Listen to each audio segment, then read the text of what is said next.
دیت با دوست پسر عرب.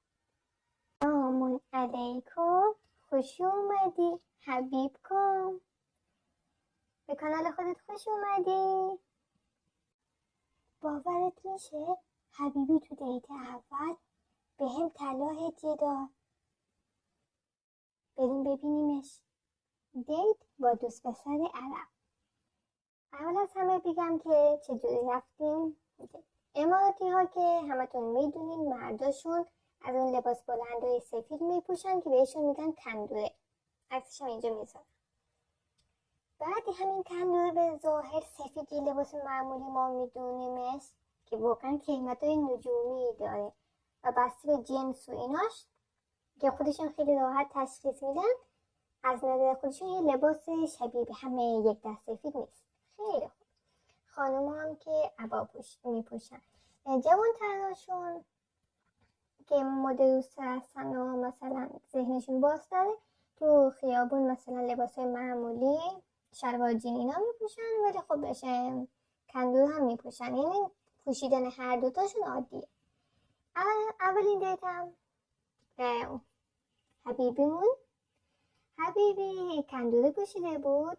بعد منم به طبق چیزی که حبیبی دوست داشت عبا پوشیدم. و زیر عبا چی میپوشن؟ یه لباس بلند میپوشن که بهش میگن مخبر. مخبرم همون یه لباس بلنده برای خانوما، ولی طرحدار، تو خونه میپوشن، عروسی میپوشن، بسته به سبک جایی که میخوان برن متفاوته. مثلا نگین داره، پارچه ساده تر، پارچه طرحدار داره، اینا عکسش هم اینجا میذارم. بعد مخبرم قیمتای خیلی گرونی دارن و اونایی که مثلا چی هستن هم از خانواده های به شاخصی هستن، اکثرشون خیاط شخصی دارن، چون مخبرها بیشترشون مخبر آماده هم داره، آماده دو، ولی بیشترشون پارچه هستن. یا خیلی هم که دیگه شخصی سازی میخوان میکنن، پارچه معمولی رو تحویل میدن، میگن آقا مثلا نگین بزنه فلان، ولی اکثر مخبر خودش نگین داره، فقط به سایز و طرح خودشون دوخه بزنن. خلاصه برگردیم به بحث خودمون. یه عبا میپوشن، زیرش مخبر میپوشن. بعد عبام که اینجا هست عکسش گذاشتم، یه پارچه سیاه بلند که قیمتای نجومی داره و جنس پارچه اینا هم که خیلی مهمه. برای عبا یه کفش مثلا مجلسی تو خیلی مثلا تو چشم نباشه و یکم پاشنه دار باشه میپوشیم، که منم پوشیدم. و یکی این استایلیه که مثلا کاملا عربی طوره. خلاصه ما رفتیم سر قرار و اینم بگم من از قبل یه آشنایی با این حبیبی داشتم. برای یکم حرف زدن اینا میدونی دیگه، اماراتی ها حبیبی ها رو بگم، عشقشونو با غذا و هدیه ابراز میکنن. یه جوری که تو فرهنگشون بوده و بزرگ شدن اینجوری بوده. مثلا یه تیکه از غذای خودشون رو بهت میدن. بعد اینا تو رستوران نیست، بیشتر تو خونه و مهمونی. و هدیه، یعنی هدیه دادن واسهشون خیلی عادیه. مثل نمیدونم یه گلی کتاب هدیه میدن، اونو بیشتر طلا هدیه میدن و امارات رو با طلاهاش میشنن. بعد این حبیبمون تو دیت اول به من یه انگشتر طلا داد که تو پارت بعدی ویدیو انگشتر رو میارم نشونتون میدم. بعدش این که حبیبی ها میدونی اماراتی حالا جوری که نشون میدن انگار خیلی جدی و مثلا رسمی و خوشکن، ولی واقعا اینطور نیست. مثلا یکم که باشون گرم بگیری و مثلا باید احساس خودمونی کنن، خیلی آدمای مهربون و شوخی هستن. حبیبی هم اینطوره، به واقعا شخصیت شوخی داره، ولی از دور که ببینیش فکر میکنی از اون اصلا خورد داده هاست که مثلا میترسی نزدیکش بشی.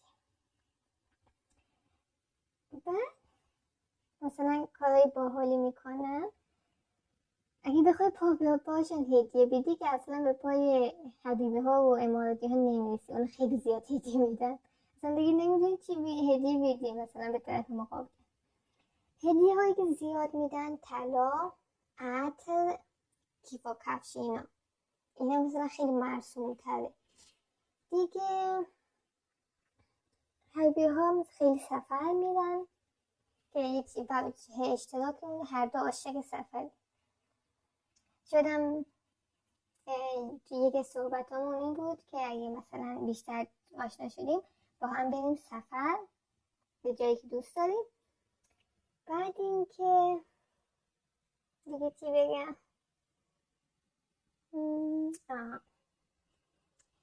بستگی داره مثلا حبیبیتون تو چی خانواده باشه. امارات یه جوریه که مثلا بعضی تعصبی تر هستن، بعضی خیلی بروز هستن، یعنی یه کشوریه که همه جور فرهنگ و آدم توش پیدا میشه. حبیبی من یه کوچولو تعصبیه، مثلا دوست نداره من خودم رو نشون بدم، این عکس بذارم و اینا. خب بعد اینکه مثلا من خواستشو قبول کردم، یه الان مثلا بگن آره زن همشون قبول میکنن، نه اینطور نیست. یه چیزی من قبول میکنم، یه چیزی هم اون قبول میکنه که بعدا میگم چی ازش خواستم. مثلا در ازایی که من این کار کنم، اونم یه کاری واسه من میکنه. توی هر رابطه این دو طرفه بودن مهمه. یه کاری من میکنم، یه کاری تو میکنی، بعد اینجوری هیچی حس نمیکنم که چیزی بد پیش میره. ماجرای دیت دومم که با حبیبی رفتیم یه جای خاص که به پیشنهاد خودش بود و کلی سورپرایز شدم. تو پارت بعدی میگم. اگه میخواین ماجراهای من حبیبی رو از دست ندیم، چنل رو سابسکرایب کنید، این ویدیو هم لایک کنید و نظرتون رو برام بگید. همین دیگه، دوستتون دارم. به چنل من حبیبی خوش اومدین. مثلا شاید فکر کنید دارم اینا رو الکی میگم اینا، نه نگران نباشید، چون من الان برگشتم اینجا، چند وقت دیگه دوباره میرم پیش حبیبی، با هم چمدون میبندیم و میریم و شخصا میبینه ایشون دیگه. دوستون دارم.